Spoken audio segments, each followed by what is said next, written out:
Hi, I'm Tim. Welcome to Watchbox, and thanks for logging on. If you love this watch, email me, Team Mosso at thewatchbox.com. It's in the description below. It is your purchase and pricing email question line for buying this or any watch you see on any Watchbox platform. Please reach out to me directly. Email tmosso at thewatchbox.com for pricing details. Today we're discussing a 2012 limited edition of 1,000 pieces in steel. This is the Grand Seiko GMT SBGM031, a 10th anniversary celebratory model commemorating 10 years of the Grand Seiko mechanical GMT. So, it is a watch inspired, at least in terms of its case profile, by the original 1960 Grand Seiko watch, the 3180. And so this is compact and a little bit vintage in its proportions.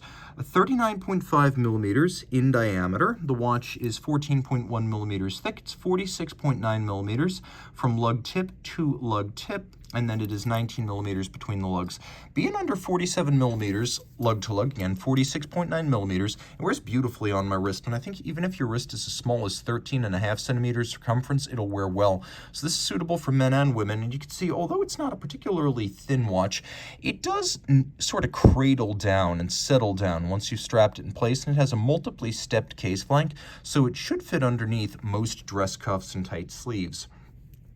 The watch comes with a wonderfully luxurious strap, gloss, saturated blue. It's not quite navy, it's lighter than that, somewhere between, I'd say, ultramarine and aged ultramarine. It's got a high gloss finish, large rectangular scale alligator leather. There's a folded edge, a monotone stitch, and buttery soft calfskin on the bottom. You can see this is a brand new Grand Seiko factory strap.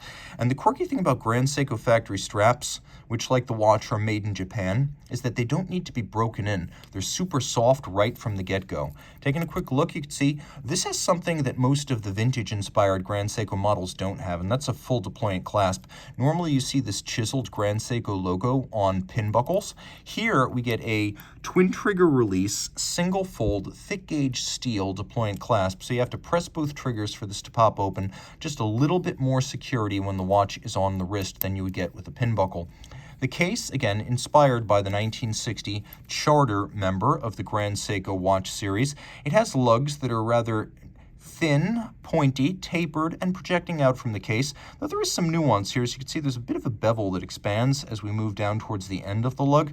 We have strap tool holes here because Grand Seiko still expects that its customers may want to swap straps and change the look of the watch.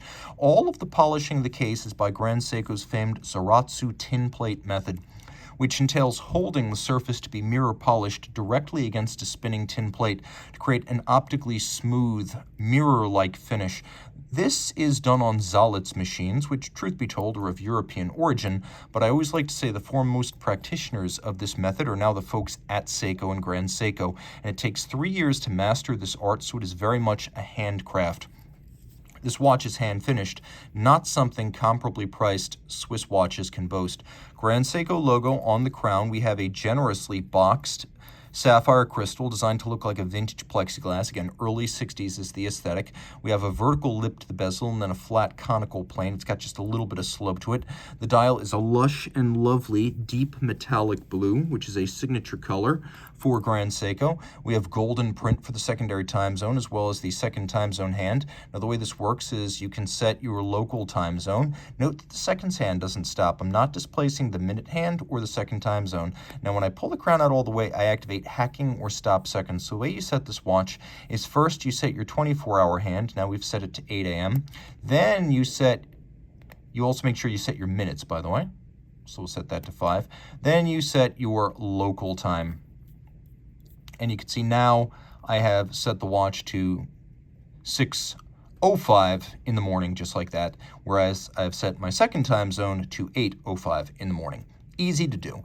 Dial furniture from Grand Seiko is world class. You can see the frame for the date, the logo, the hands at center, as well as the indices. All these parts are faceted, and they even have contrasting finish.